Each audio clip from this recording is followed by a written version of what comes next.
Hey, it's Mark Podolsky at the Land Geek with your favorite niche real estate website, thelandgeek.com. And are you in the 9 to 5 grind? If so, and you want a really cool escape, then you're going to love our guest today. Luke Vanderveer is the guy to help you escape your 9 to 5.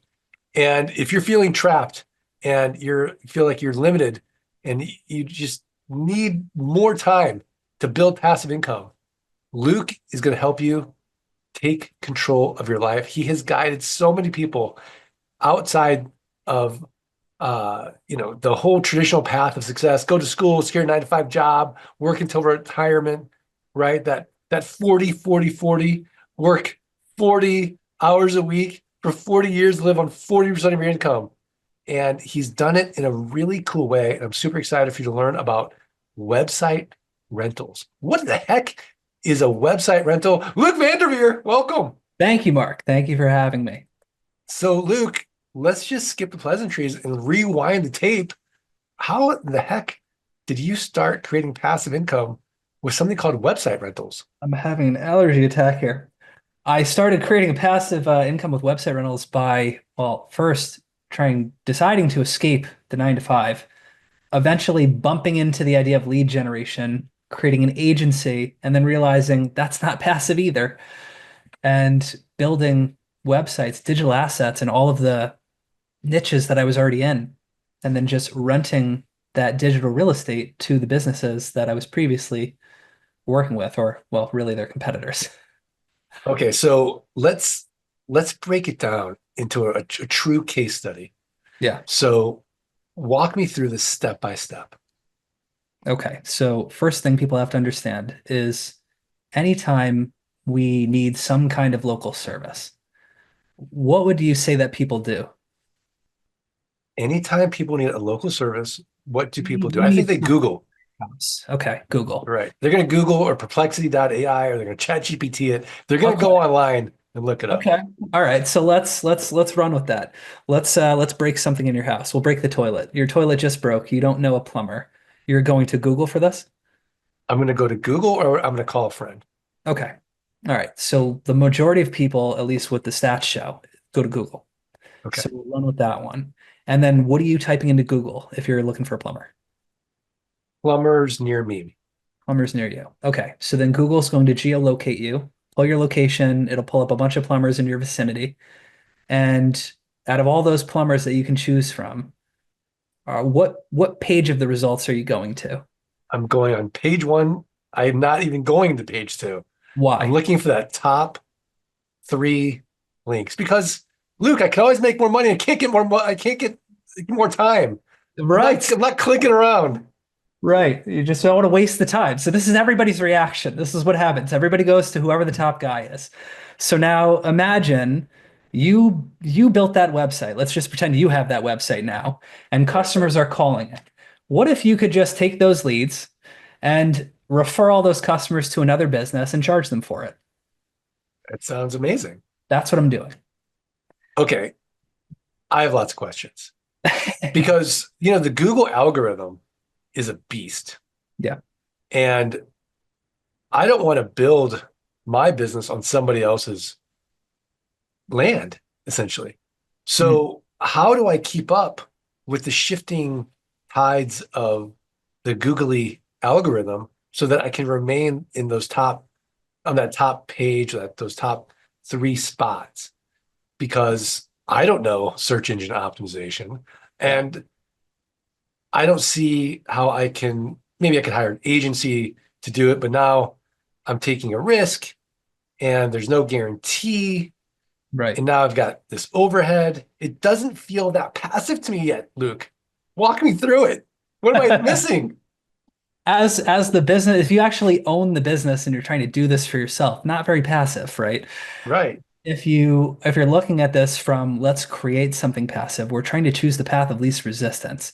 So I'm going to look at the markets, city, states, different niches, and try to find a combination of a niche in a city where the competition's not very high. The sales cycle is super fast. It's definitely worth a lot. and just looking at the people that are there enough businesses that I could potentially work with, right? So I don't want two or three. That's not enough because what if I, pitch one of them and they don't like it? So I need at least what, four, five, six businesses, something like that. That's cool. But now looking at the results, what do their websites look like? Are their websites super, super detailed with tons and tons of content, lots of pages, and there's a career tab? I know the place is huge if they have that. Are they dumping tons of money into this? Or is it like a one pager from 1980? Because if I can find that one pager from 1980, I know what my competition is like, and I know that they're clueless. And if I find that, that means it can be very passive if I blow past them.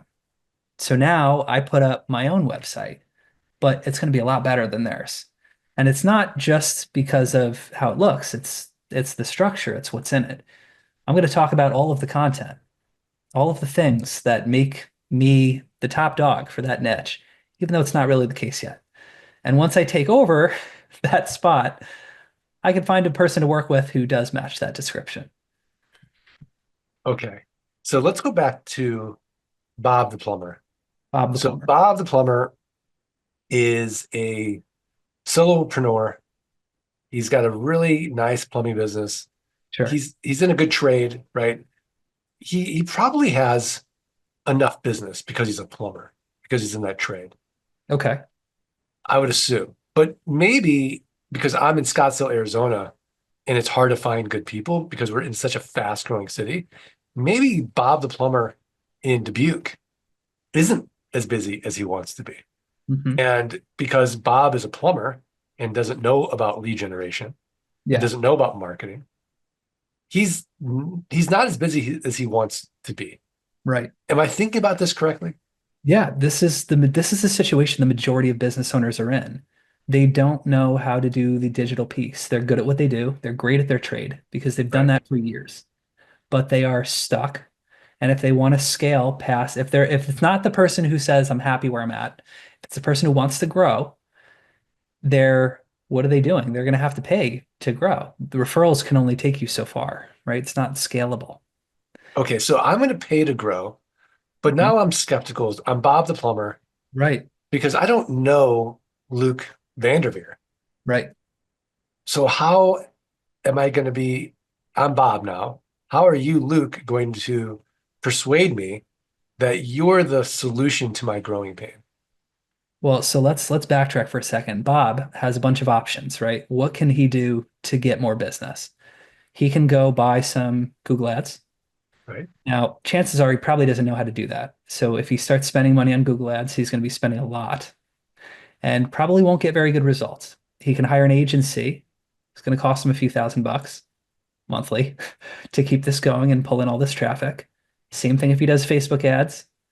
That's even more complicated to set up, and agency work is again going to be a few $1,000 a month. He can try things like billboards and radio and all that. So that stuff certainly works. Very hard to track that you got it from where it came from. And it's also a lot of money. Billboards are not cheap. So the other option would be SEO. He probably doesn't know how to do that either. He can hire an agency, and just like all the others, thousands of bucks a month. And the agency pitch is, hey, I'm going to promise you that 4 months from now, 5 months from now, you'll be number one in getting all this work. So they're selling the dream. Right. I don't have to do that because I'll just build it first. And when I have the customers in hand, then I contact him and I'm like, hey, I've got somebody who needs your service right now. Can you help this person? And Bob says, yeah, absolutely. What do they need? And I just run through everything the customer needs. Great. Here you go. Take care of it. Let me know how it goes. And then I'm just going to check in with Bob. And if he does a good job for the customer and he wants more of these, I can provide this all day. And he's going to love working with me because I've already got the proof. I don't have to convince him of anything. Okay. You've got me. I'm following. But now I'm Bob. And I love the fact that I've got this first free lead. Mhm. I love the fact that I've got this lead source that can bring me new customers. Yep. How much am I going to get charged, though, by Luke for this service as it is when I juxtapose it as far as the other options, which all seem very expensive. Yeah. Am I going I to would, pay per lead? you could. So there's Okay. lots of ways to monetize. I personally love flat fees because that's what's making it passive, so I don't have to look at this. But initially, we don't have that relationship where I can just pitch and say, "Hey, I want, 1,500 bucks a month." You don't know that you can trust me and that I can keep delivering. So initially, I'm sending you a few leads and we're working out some kind of commission deal. And I'm going to trust that you're an honest person and that if you close it, you're going to pay me. And if I keep sending you leads and you're paying me, this is great. Why don't we chat about switching to a flat fee so I can invest a little bit more in this and bump that volume for you? I can get this up to 30, 40, 50 leads. And if you're cool with that, then that's what I'm going forward with. If you're taking all these leads and you're not closing anything, I'm probably switching to somebody else other than Bob because I don't want to have to spend time training and doing other things. That's Bob's job to be a good salesman and do his trade well. So if he can't do it, I'd rather path of least resistance. I'm finding somebody who can. Okay. So then you If, go to, let's say you go to Daisy, yeah, the other plumber in Dubuque, and you say, hey, look, I sent these leads to Bob, or do you not bring up Bob? You say, hey, not bringing up Bob. you don't bring up Bob. Okay. You just say, hey, look, I've got more leads for you. And then if Daisy can close better than Bob, Daisy starts getting the leads. I Yeah. could imagine a scenario where Daisy and Bob both need the leads, Mhm. and they're both paying for a percentage of those leads. They both need it. I'm Yeah, picking one person to make that it's a selling point. Like there can only be one number one person for any particular keyword, right? got it, got it. So let's just pick a word. You know, Dallas plumber. Okay, so Yeah, there can only be one person that has Dallas Plumber. There's one number one spot. Now there can be a number one for Dallas Plumbing Service, Dallas Plumbing Company. But if you take over all those, there's only one company that's sitting in that spot. So if I have that, I could sell the leads to everybody. But companies do that already. Home Advisor, Thumbtack. The problem with that is that all of those companies, the Bobs and the Daisies, are paying all kinds of money to buy shared leads. Everybody gets the same person. They all call the same customer, and the customer gets annoyed. And it also puts them in a price shopping mentality because they have so many options all coming at them. They're like, well, I can't tell the difference between any of these. So what's the cheapest you can go? And then it's a race to the bottom. So instead, because that's the experience all of them are currently having when they're buying leads from these companies, Home Advisor, Thumbtack, Angie's List, I'm just saying, okay, what if I give you people that are coming organically and you're the only person that gets them in this market? Is that worth something to you? And that exclusive deal. So I just want a person that I can trust, who does a good job for the customer and is easy to work with. And that might be Bob, that might be Daisy, whoever it is, that's the only one I'm doing this with. And then I'm going to move on to a different niche. interesting. Okay, so it's just with one person. Hmm. You can do multiple niches. Yep. What's the hard in this? In every business, there's hard. Yeah. Where's the hard in website rentals? Google Maps, Google the Maps. map listings. Yeah. If you Google something, let's go with our Dallas plumber. Okay. You'll see people paying for ads. You'll see some sponsored results. You'll see the map pack with three businesses in it. You'll see 10 results below that, the organic search, and then you'll see a bunch more ads. If we're talking about SEO, we're looking at the maps, those top three people, and the 10 spots below it in the organic search. You can get either or, but if you have all of it, you've got the majority of the traffic of the page. So ideally, we want all of it. Okay. Now, to be below the maps and just get in the organic search, all we need is a website. We need a website. We need to do some good SEO, write some good content. We can get into that spot. It's going to take some time, but we can get there. Map listings, we need a business specifically listed in there. And that can be a challenge if people don't have that. And I Google see. only made it more and more complicated over the years to get that spot. So that would be the challenge. That's the hard is Google Map listings because if I don't really have a plumbing business, I don't really have a physical location. Right. I just want to be a website rental business. I just want to be the lead. generator for all the plumbers in my area. So Right. in essence, I'm a better version of Angie's List. Yeah, pretty much. Okay. Well, I don't have any SEO experience. Maybe I'm afraid of technology. Am Mm, I a good candidate for this passive income strategy, or is it just who, not how? No problem, Mark. I'll teach you, or I'll teach your team how to do this. yeah. So after after years of just doing this and being able to walk away from a 9 to 5 and having friends ask me, "Hey, can you just show me this?" I gave in and I also started teaching people how to do it. So I can teach people how to do that. Now, if you're afraid of technology, online business probably isn't, any online business probably isn't for you. There's other things you can do to make money. I just don't know how passive it'll be. I'm only familiar with some of mine. But in terms of the SEO skill set, there's always a choice. You can learn everything I've learned for free. It's just going to take a very long time to do it. Right, So it's the people that want to compress that timeline and right, then have people to lean on when they get stuck, which is inevitable. right. Okay. So where is the passive piece of it? Yeah. The passive piece of it is building these lead generation websites, these digital assets in cities where, for the whatever niche you're working in, the competition is so low that new people aren't coming into the market all the time. And when you find that and you take over that spot, the websites generally don't move. They just stay there. When they're moving all the time, you either screwed something up with how you got it there in the first place, your link building strategy or your the way your website's structured, or it's just a competitive market, which is what it is most of the time. But by choosing what I would call low-hanging fruit, those easy win markets, you can have a scenario where the website is up, it's generating leads or customers, referring people automatically without you being involved. The call tracking number on the website is forwarding calls to the business. Things that are coming through the quote form are being emailed to the business. The business is getting all kinds of work, and you're not touching it. And your only responsibility is looking at a call report that comes in to make sure the volume looks stable. And as long as that person is still getting calls, they're still happy, as long as you negotiated a fair price. And for me personally, I like to try to give people a minimum of a 10x return, which I know they can't get anywhere else. So that when they're working with me, it would be stupid to leave.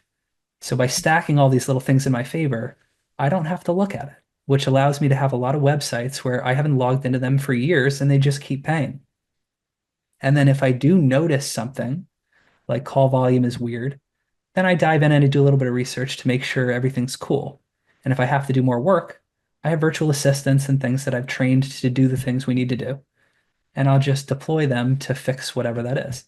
So the passive piece is like once you've built the number you want to hit whatever your financial goal is, because you can rent these out for thousands a month, you get to that number, then you can just chill. You can focus on other things. You can just check the report and make sure it's all good. And if it's all good, you don't have to do anything. But if you're actively building, not passive at all. A lot of work up. Right. Okay. Yeah. I mean, look, nothing really is passive. No, there's always something. I mean, I There's still always something. have to look at Yeah. reports. I still have to double check things, make sure this is cool, but I don't have to actively be in there doing things every day. Yeah. That's how I really define it. If it's a one-time build, and Yeah. then you get recurring passive income Yeah. by doing that. And you But can there's still do there's still the build part that is actually active. the And build as there's well. there's no getting around it. Even if I inherited $1 billion, there's no getting around the work of deploying that capital and being efficient with the money. Right. Right. Okay, I got it. So, Luke, what's the worst mistake you see newbies make in the beginning? This will sound self-serving, but it's the truth. It's not being willing to find people who are better than you and ask for help, whether it's paying them or not, however that goes. Free internship if you can get it, whatever it is. Find people who already know how to do it and leverage them. Don't try to figure it out or go to YouTube University. It's going to take forever. So if you want to get whatever that goal is, what I do for everything is just find the person who has what I want and figure out how much it's going to cost to see if they'll teach me. And it's the shortcut. I think it's the only shortcut to success. I agree. I mean, it definitely is a smart cut for sure. I like that. And yeah, it definitely is. And oftentimes I'll see people that have scarcity mentality where they're skeptical, Yeah. and it that mindset really, to your point, it just delays and delays, and they're not really factoring their time and putting a value on their time Yeah. properly. Now, look, if you've got tons of time and absolutely no money, okay, I think you have a problem to solve there where you need to start figuring out how to make some money so that you can afford the mentorship. Right. But if you're in that 9 to 5 and you have a good job, the best investment is yourself and Always. finding that mentor to smart cut it. But Always. I'm a land coach, and so it's funny because when I go on other podcasts, it does sound self-serving, but it Yeah. is the correct answer is the biggest mistake people make is not getting proper mentorship and trying to figure this out on their own, and then actually costing them more in time and mistakes. Yeah, it's so interesting because it's like I've followed your podcast. I saw the episode where you talked about sub two transactions for real estate. Now that I've never heard of the person who was on your podcast before, but I'm part of Pace Morby's program, his mastermind. So it's like I didn't try to just like figure out real estate. That to me, that's a stupid idea. Why would I do that? It doesn't make any sense. What a tremendous waste of my time. I know my time is valuable and money is abundant, but our time eventually will run out. So with that limited scarce resource, I want to protect this as much as I can. So I'll deploy any amount of money I need to shortcut. So why not go to the person who already knows what they're doing? So, I've done that with real estate. I've done that with ads and different things I wanted to learn. Whatever it is, I've always gone to whoever that person is that I resonate with. And then I just pay them whatever it is to learn the thing. And every time it's worked out because it's just building my value, making me more valuable to the market. Alex Hormozy says it. It's the S and Me 500. I love that. I love that. Yeah, it's true. And, you know, it's interesting because if you don't pay, you won't pay attention. Right. And so even just in that alone of investing in yourself, you're going to show up because you don't want to let yourself down. Yeah. And Skin in the game. you've got skin in the game for sure. So, Luke, what are what's the cost structure of a rental website business? I would imagine I've got some virtual assistants. Yeah. I've got hosting fees. Hmm. Maybe I have Google ad fees. I don't typically do Google Ads. You I think don't it's do Google ads. all Okay. organic. You It's can all use organic. that to pick up clients and things, but I don't do it like that. Okay. So walk me through the cost structure. Yeah, I mean the costs are kind of a joke if you compare it to a lot of businesses. The domains, number Okay. one. So what, 10, 15, $20 a year per domain. Hosting. I like SiteGround. It's $35 a month for their mid-level plan, and you could put 50 websites on it. So it comes down to like $10 a site a year. And like 50 websites is enough. Anybody can get rid of their job with that. Yeah. You don't even need that many to get rid of. You can get rid of your job with way less than that. So that's plenty. Call tracking software. There's lots of them out there. $50 a month. Rank tracking to see where you show up in the search results for the different keywords. Another 10, $15. And then some SEO tools to look at what your competitors are doing, what keywords you should go for, looking at their content, getting a little bit of spying on the competitors and analysis to try to figure out what the easiest path forward is. And all of that stuff under $150 a month to run that. And then all this stuff you could do it yourself. If you want to build, $100,000 a year, $200,000 a year, you could do that without VAs. If you want to hire VAs, you can go full time to the Philippines and get a person with an MBA who's extremely smart that you'd have to pay $50,000 for in the US, and you can get them for $1,000 a month. So you just have them do whatever you need to do, and you just break up the pieces that you want offloaded. Excellent. Excellent. So you got low overhead Mhm. for sure. The the interesting thing about the model for me is picking the niche. Yeah, And fun is part. that so that is actually the fun part. And I'd be curious how ChatGPT or the large language models is actually benefiting the website rental niche. Well, so what's interesting about this is that a lot of people are trying to use AI to write content. And it's an obvious application. I don't blame people for trying, but I ran a test with this. I tested multiple sites that I had across different niches in similarly sized cities, similar price targeted services as best as I could to try to keep it like a good study. And straight AI content dropped rankings across the board by multiple spots, enough where it seriously affected business on those sites. So I suffered so other people don't have to on that one. I also really just wanted to see what would happen because I had a feeling it was going to be like that, but I couldn't prove it. Now I can prove it. Okay. So my thought would be if you're trying to speed things up and everybody immediately goes, oh, I'll just have ChatGPT write all this stuff. Use it to create the structure of the things you want to talk about. Use it to give you ideas of the outline and all the different things you should consider. Don't use it to just say, hey, write me this and then publish it.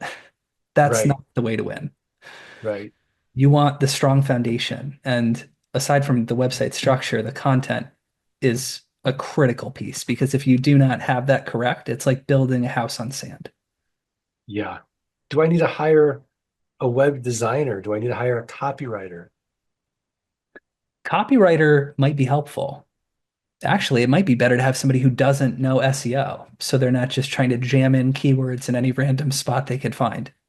Okay. Just to talk about whatever the topic is like a human and write it for a person and not for a machine or robot. And in terms of the design, you can have something very basic. I have websites that are ranked at a national level that are built on Weebly. Weebly is a drag and drop builder. Weebly, Wix, WordPress, it doesn't really matter. The concepts of what to do apply, and the builder doesn't matter. Um, and the amount of money you spend on a website doesn't matter. The $50,000 website that looks all fancy can sit on page 10 with all of the other websites that don't look very fancy and cost 20 bucks if they didn't do any of the other stuff right. So that money doesn't matter. Interesting. Interesting. Well, Luke, this has been a really eye-opening uh, podcast. And we're at that point now where your mentorship has been invaluable, but I want to ask you for another tip of the week, a website, a resource, a book, something else actionable for the Art of Passive Income listeners to go improve their businesses, improve their lives. But before we do that, I have to give a shout out to our sponsor, which is Flight School. Learn how the next 16 weeks can actually transform your life. Go up that mountain of land investing quickly, safely, and efficiently with our land investing expert team and start building that passive income without any renters, rehabs, renovations, or roads. I know what you're thinking, the tuition. It ain't going to cost you nothing. Guaranteed you're going to make it back 180 days or less. Just show us you did the work. Schedule a call with one of our land investing experts. Go to landgeek.com/training. Thelandgeek.com/training. Luke Vanderveer, what is your tip of the week? And I share a quick story with this one. Yeah, So, people have heard of a vision board, I'm sure. yeah, When when I was doing different side hustles trying to figure out what to do, the first side hustle I ever did was multi-level marketing. And people told me this idea of a vision board, and I laughed. I was like, this is stupid. I'm not cutting out pictures from magazines and putting it on a thing and hanging it on the wall and just praying that this happens. But I followed their advice and I did it anyways. Just tried to, it was a process of thinking through the things you want and trying to identify it so you could envision this future state. And I put it all on this board. I found this a couple years ago, like, I don't know, 11 years, 10 years, something after I originally used it. Haven't seen it in forever. I have everything now that was on that board. So, well, I guess what I got from this was take a second to just consider what you want your lifestyle to look like. Come up with the amount of money you want to make, what you want to be doing, what you want to spend your time doing, whether it's, spending things with family or places you want to go or things you want to have, whatever that looks like. Take a second to identify all that and then figure out how much money it's going to cost and what type of lifestyle or what business fits that lifestyle so that you can kind of reverse engineer the business that makes that possible. And then go learn about that business and jump. I love it. I love it. I subscribe to a service called My Mind. I think it's mymind.com. And you can really make it a vision board really easily in there. And it uses AI and search. It's pretty cool. You should check it out. But that's not my tip of the week, by the way, because my tip of the week, as good as your tip of the week was, is really going to move the needle in your life. Get out of the 9 to 5. Go to websiterentalcoaching.com. Websiterentalcoaching.com and learn more from the guy who invented all of it. Become your own Angie's List. Luke Vanderveer, this has been amazing. What should I have asked you I didn't ask you? Oh man. I don't know. Everybody always drags me into the weeds with all kinds of technical stuff, but that's not what the people want. I don't know. All right, are we good? I think we're good. Did we All did right. people have value? Okay, well, I want to thank the listeners and just remind you that the only way I'm going to get Luke to come back for part 2 is if you do 3 little favors. Follow, rate, review the podcast. Send a screenshot of that review to support@landgeek.com. I'm going to send you for free a signed copy of Dirt Rich or Dirt Rich 2. Depends on what you want. And even if you have both books, just do it for yourself selfishly, because people like Luke look at our ratings and they decide, do I want to go on that podcast or another podcast? So it just helps you get better guests. So please do that. And Luke, let freedom ring. Thanks, everybody. Thanks for listening to the Art of Passive Income podcast. Are you ready to learn how you can start building a passive income without renters, rehabs, renovations, or rodents? Schedule a free consultation at thelandgeek.com/training. Let freedom ring.